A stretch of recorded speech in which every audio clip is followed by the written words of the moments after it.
Hello, you wonderful people, and welcome to another episode of Not Too Comic Book. This being a show where I talk about TV shows that are adaptations of comic books. For today's episode, I'm going to talk about What If Season 2, Episode 6. Great episode. A lot of really interesting things went down in this episode, so let's break it down.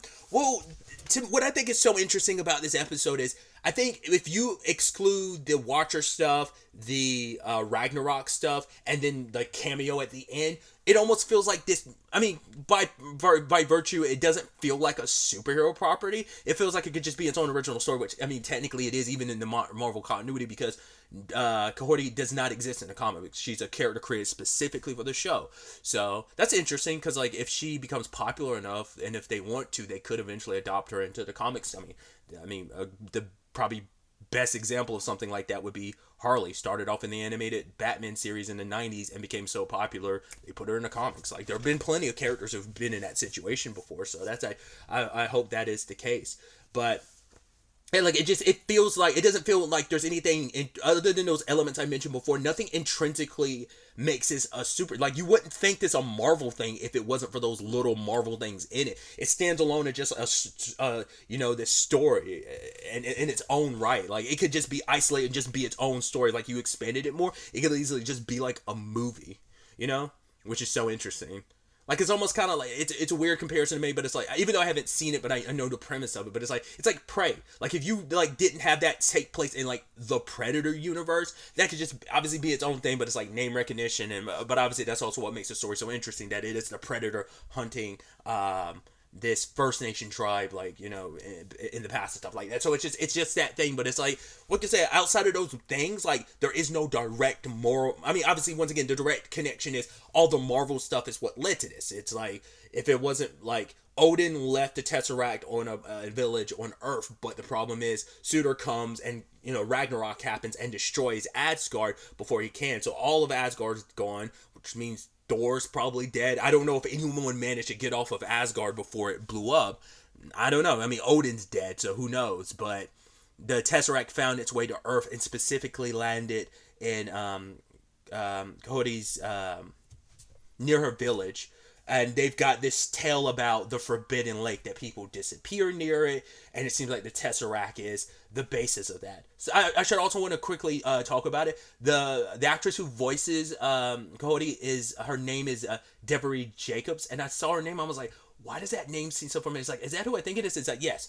My first introduction to her was the Netflix show The Order. If you've seen it, the werewolf crew, the characters who are werewolves, because she's like one of, like, some of the main characters, and she's one of the main characters in the show, but it's like, she's the person, she's part of the werewolf crew in that show. She was in maybe 1 or 2 episodes of American Gods, specifically season 2, and I know she's in Reservation Dogs. I believe she's one of the leads. I could be mistaken. I haven't seen it. I've heard nothing but good things. It's just one of those shows that's on the back burner. But yeah, like, but I saw the name. I was like, yeah, I think I remember her name. I was like, yeah, but that's my my experience with her, what I know her from. So when I saw the name, like I said, it seems so familiar. But yeah. It's a forbidden lake that none of her, circling back to the main plot of it, Cody, like, ends up finding the lake that no one, well, she didn't initially find it because it's like, oh, it's just a regular lake that has ducks, so I guess it's not really the forbidden lake that people think it is. But then sadly, conquistadors show up, one in particular, ends up coming and attacking her village because they're looking for what is essentially considered the Fountain of Youth, and it's this forbidden lake, and her brother Wata end up coming across it, and she gets shot and falls into the water and gets transported somewhere else into this magical world that they kind of know as, like, Sky World. And she finds other people, her ancestors, those who disappeared so long ago, because we find out that people started going missing and people started fighting over this power, this lake. But then eventually peace came, and they were like, yeah, we're just gonna make this forbidden, no one goes near it, everyone ignores it because it's too dangerous. And obviously all that thirst for power led to so much war and bloodshed. But I think it's interesting because I think the peace talks are just like, right, it's not something worth it, it's something dangerous that we don't understand, we can't control, and it's just going to make more people disappear, and there's just going to be more death. So all the different nations made the unanimous decision, like, no war, let's go to peace and just leave this place alone. But in this world, which is, I mean, obviously we know that the Tesseract can teleport you, sure, but it seems like it's a byproduct. Well, the way the Watcher said, he said like it broke apart. So I guess some of it is just embedded in the lake, but maybe other fragments of it, when it went through and opened that portal to that world, it ended up scattering that energy. Because I'm going to butcher the dude's name, but the friend that Kahhori ends up making, it's like, hey, he talks about it's in everything, the water, the food, and all the plants. Like, it's just in the air they breathe. And so the longer you're there, the more it becomes a part of you. And it's like, yeah, you don't age here, there's no danger here, they get to just live a life of peace, you know? Because he was like, because home dude was like, yeah, like a ton of people disappeared when I was a kid, including my cousin, but hey, he's over there. And the guy's like, hey, and he's like, hey, what's up? But you don't really get a full insight of the full capabilities and ranges of what the power is. It seems like it's energy manipulation at its basis, but it allows them to run at super speed, and it kind of almost, it gives them almost like this friction type of traction that they can like kind of stay on stuff. Like, not only can it move super fast, there's also like a telekinetic element to the ability. It's just about, I don't even know if I'd say matter manipulation, but it's just like energy manipulation. And they can warp the energy to do anything, enhance their speed, give them like telekinetic abilities, getting lift stuff up. So, but, you know, Kahhori just wants to go back home because she's like, right, my people are in danger because these people are here looking for this lake, and she doesn't know what's happening back home because she saw like her village getting attacked, but she doesn't know beyond that. It's like, for one, she also has to get back to her brother. So for a second though, she is kind of able to, well, her the furthest she got was like a couple branches, because she lifts up branches to kind of get across, but it's like, yeah, the record's like 14 steps, but she could never get anywhere close. Like, eventually people gave up because it's like, right, like, well, what's there to go back to? Like, we got all this magic, we got all this wonderfulness here, we live forever. It's kind of hard to give that up. And even Kahhori was kind of getting seduced by the place because it is a magical, wonderful place. And even when they're like hunting like those creatures that had the fruit on them,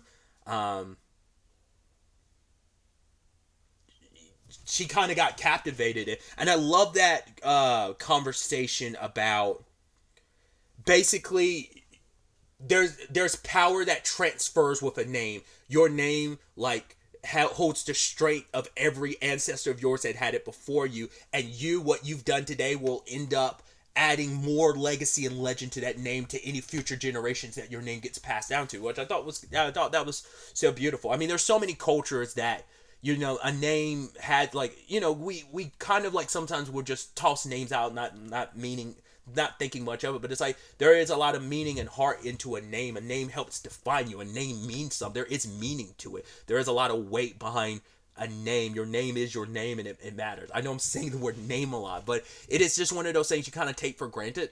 Like, it is like, it's a significant thing, but it's even more significant than we kind of give it credit for it, because it is kind of like a representation of you. You know, and that name carries weight. It carries the weight of your parents before you, who gave you that name. So it's, you know, I mean, I'm sure even more so in the case of people who are juniors. Like, my dad's a junior.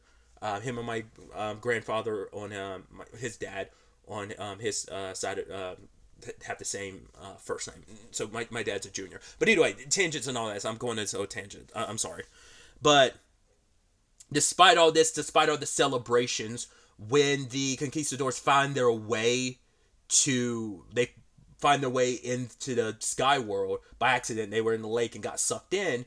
I mean, there's no getting back, and even to the point the main conquistador dude is like, all right, let's get out of here, because the place scared the crap out of him. Let's just like bag up all these people and go back to Spain, return to our queen. We'll be empty-handed, but at least they'll probably put these people in like a servitude type of position, kind of a slavery thing. The kind of work that didn't walk away from like the riches or even having the lake, but at the very least you walk away not fully empty-handed. But Kahhori is like, right, when these people show up, they immediately open fire. So people, I mean, that's that sad reality of it. It's like, you didn't do anything, you're just people here to be conquered, you're in their way. And so Kahhori ends up kind of going full Neo in the Matrix and stops the bullets.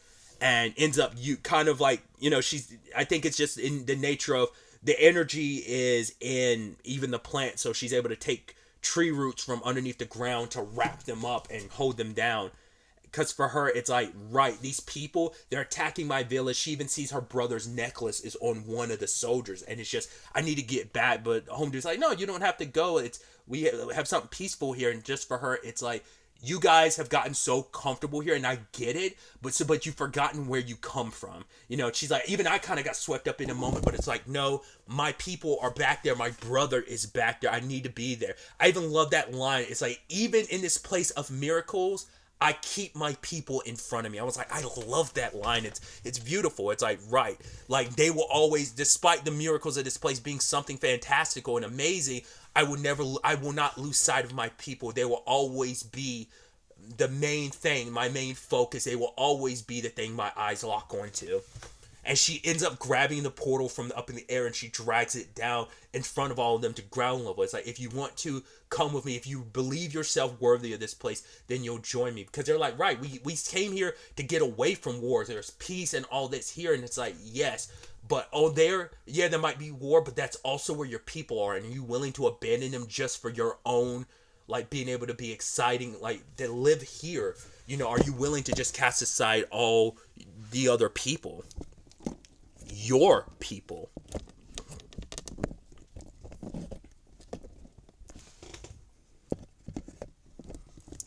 But obviously, Cody, like, even if she had to go alone, she was still willing to do it nonetheless. She had pretty much her Captain America moment, her Captain America, Steve Rogers Endgame moment of like, I'll do this alone if I have to. If I have to face an army, I won't back down. And she stood before them. But obviously, it's like, yeah, you're one person against cannons and stuff, and even with her powers, there's only so much she could still do before she. It's a little kind of Steve Rogers, a little Wanda, because Wanda was going like whooping that ass when it came to Thanos, and his ship fired down and kind of knocked her out. Like, she got caught off guard, so it's kind of a similar thing. But luckily, she wasn't alone. All the people from the Sky World came to join her. And it's just like, I don't know, like also like how beautiful that shot was, where like you see the conquistador like from behind, and you look into the woods, and all you see are the glowing blue eyes. Everyone comes dashing out, and they rip through the army. And I love that they were like stepping on him as they were running. I was like, are they going to trample him to death? It's like, no, he's still alive until Kahhori like ends up pushing him down. So I guess it's like, I can only assume because his hand wasn't moving later, she pushed him so deep under the ground that basically he suffocated. I think she kind of knocked him out and buried him under the ground and suffocated him. The only thing sticking out was his hand. Not unless that's implying like the rest of the body was gone and all that was left was a hand, but I'm assuming he got buried and dead, buried and suffocated. But they end up ripping through the ships. Like I like, because especially like the blue aesthetic, excuse me, kind of reminds me of like the movement. Kind of reminds me of the light cycles from Tron aesthetically. So I just thought that looked so dope. And they're just like bashing through the ships and stuff. And Kahhori ends up saving her brother and her people. And it's like, right, there's going to have to be new songs to talk about this momentous day. And you have the Watcher talking about, it isn't just like, she was like, that what was that line he said? It was basically like, she was bound between like miracle and obligation to her people. It was something like that. I'm butchering the line, but basically, despite the miracles, it didn't distract her from getting back to her people. That is her determination to never lose sight of who she was. That's the monumentous thing. Like, the powers aside, she was just certain in who she was. Once again, very like there's an element of Steve Rogers you can like adopt from that. So kind of an interesting thing. Makes you go like, okay, so what's the rest of this world going to be like going forward? Because you're like, that's going to probably invite some trouble when people find out, oh, there's a group of people with powers. To be fair, that might be a deterrent enough to keep anyone away from looking for that, the quote-unquote Forbidden Lake or Sky World. I mean, to be fair, they could probably go back there anytime they want to and utilize, like, some of the fruit from there. Like, there's stuff they could utilize from there, but Kahhori ends up opening up. I mean, we even see them utilize it because they opened a portal to Spain, and I love that you hear Kahhori like picked up the language, and now she's speaking like Spanish to them.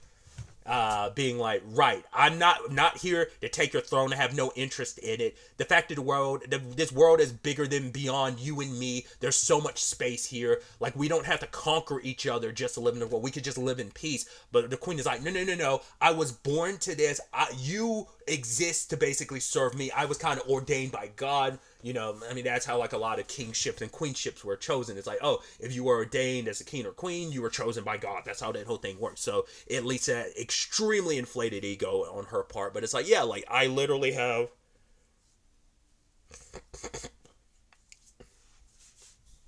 God on my side, which is kind of interesting considering the Tesseract came to Earth because of gods, in particular, the Asgardians or aliens, depending on, once again, who you are in the Marvel Universe, trying to determine whether you believe them to really be Norse gods or whether they're just aliens that believe themselves to be Norse gods.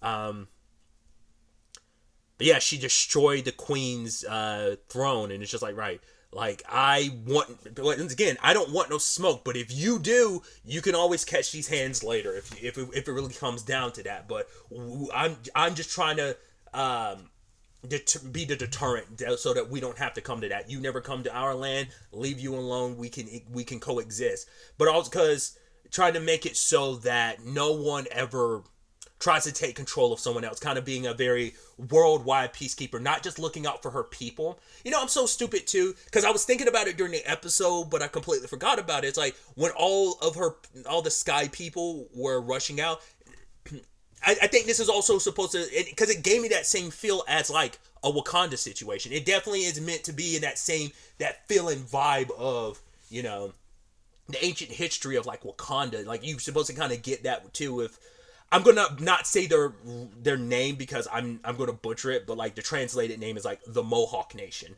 I'm not. I don't even want to like attempt to say the real name because I can't think of it off the top of my head. But I would massacre it like trying to pronounce it. So I'm just gonna refer to them as the Mohawk Nation.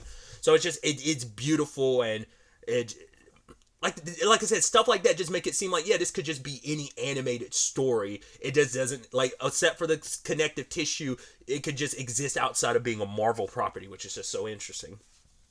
It's that interesting and compelling of a story that you could be enthralled in it without the Marvel stuff, because the Marvel stuff only, yes, it's a connective thread, but it only makes up like 10% of the episode. The rest of it is just this Mohawk Nation and this power that they discovered, and ancestry and connection with your people. And yeah, just that was just kind of interesting. But like I said, I just wanted to bring that up because I had thought about that earlier about the Wakanda Black Panther perspective of it all. But kind of coming at it from that same point of view where Wakanda was willing to, like, we closed our borders for so long, now we're keeping them open to the world. We're reaching out, we're showing the world who Wakanda really is. But then you have, like, Kahhori and her people kind of doing a similar thing, trying to be, like, peacekeepers of, like, right, no one conquers anyone. And it's like, I mean, but you have Doctor Strange showing up being like, yeah, but we'll see how long that lasts. Because, sadly, that is true. People are people.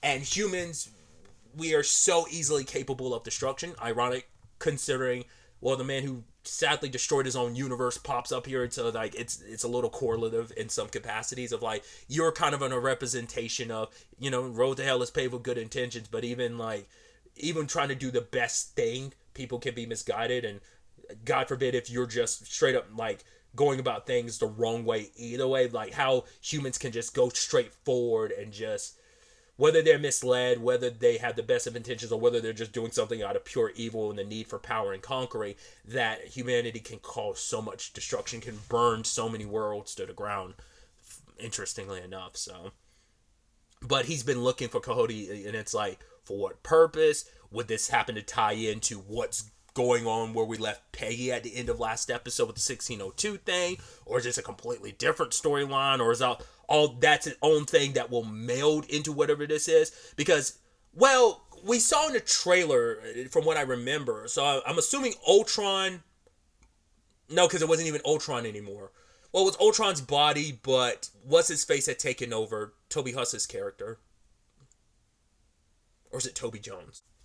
Zola, and yes, the actor's name is, I was confusing Toby Huss and Toby Jones, but Toby Jones and his character is Zola. I could not remember his name, but him and Killmonger, they were locked in, and I'm assuming that might be the overarching story this season, and Doctor Strange is kind of gathering up allies that could help, maybe more specifically people on the more magical front.